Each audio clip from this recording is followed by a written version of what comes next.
Let's get into focus. Hello, fellow wanderers. My name is Ben Chelenetsky, and here are some thoughts that I have on Chanukah.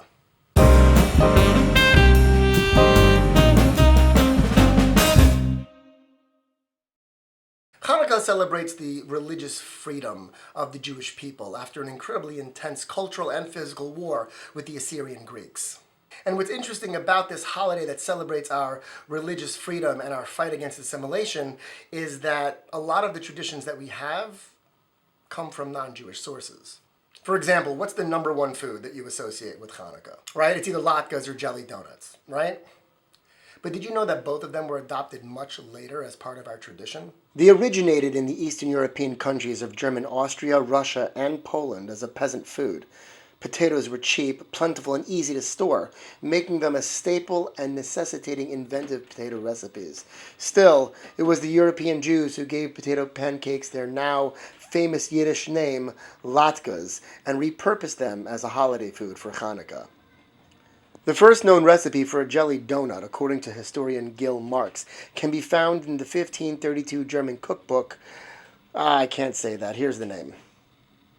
Which translates to Mastery of the Kitchen, and is remembered by history for being one of the first cookbooks to run off of Gutenberg's famed printing press. The sheet was made by packing jam between two round slices of bread and deep frying the whole thing in lard. And what about chocolate coins? What does chocolate coins have to do with the holiday of Hanukkah? Well, interestingly, there are different opinions as to what it means, but the one that I found that I think makes the most sense is the idea that we give children coins or money to convince them to learn Torah. You see, the holiday of Hanukkah celebrates this perpetuation of light amidst darkness, this perpetuation of our own cultural identity amidst the cultural melting pot of the countries around us. But that's only going to work if the next generation carries on the tradition. And as with anything else that's worthwhile, sometimes kids need to be encouraged to do it, and bribing them sometimes is the only way to go. Wow, a lot of things haven't changed over the millennia. And what's the number one song that you think about or associate with when you think about Hanukkah? No, I'm not talking about Oh Dreidel, Dreidel, Dreidel. I'm talking about the actual song that you sing after you light the menorah. Did you know that one of the most popular tunes to that song comes from non-Jewish sources? Scholars suggest it dates from an old German folk song that spread among the Jews in the 15th century. This melodic line appears in a well-documented church melody of that period used by Martin Luther for his German chorals. And all of this is very ironic considering that Martin Luther was a well-known anti-Semite. And the playing of the dreidel has interesting sources as well.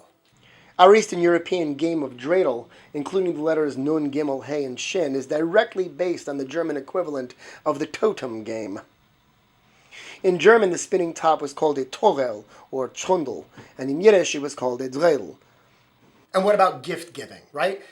Gift giving is probably the least to do with Hanukkah out of all of the traditions that we've adopted over the centuries. Christmas itself became magnified in the late 19th century when it became a national holiday in America. The Jewish custom shifted in imitation of Xmas as the Christians' holiday consumerism grew. The primary observance of Hanukkah is the lighting of the menorah. All the other stuff is fluff. If you don't do the other stuff, you're fine. If you don't eat any latkes or jelly donuts or play dreidel or give chocolate coins, you've still fulfilled the halachic observances if you light the menorah properly. But I think that all of the other traditions that we've kind of adopted through osmosis in living in other countries over the millennia, I think that really tells about the true strength of the Jewish people and the true strength and beauty of the holiday of Hanukkah. You see, even though we live in other countries and we are bombarded with foreign ideas that go against our Torah beliefs, we nevertheless find ways to adopt and adapt where we live and use that to help us grow. And I think it's beautiful that we're able to absorb in certain ways these ideas and elevate them onto a spiritual level. When we can take the world around us and use that to elevate ourselves, that's what it means to be a Jew, to raise a light and show how even the most mundane things can be spiritual and self-elevating. So what do you think about Chanukah? What do you do on Chanukah? What interesting observances have you adopted into your family? Please leave your comments in the section down below. Also, if you'd like to see some of my holiday videos about Chanukah, I made a bunch of them, but here's a couple of links if you'd like to see the one I did last year, and down below if you'd like to see another one. Please share them if you enjoy them. It helps out the channel. And I know I haven't been posting as often as I should have, and what I'm really trying to do is try to figure out why. What's been holding me back? What's been taking my attention away from creating and from building and actually adding to the area of knowledge in the world? I still haven't figured it out yet. But anyway, I'm going to try to put out a video once a month. And if there's anything you want me to comment on or anything that you want to bring to my attention, please check out my Facebook page. That's probably the fastest way to get a hold of me. And say, hey, Ben, what do you think about this? You might inspire me to make another video.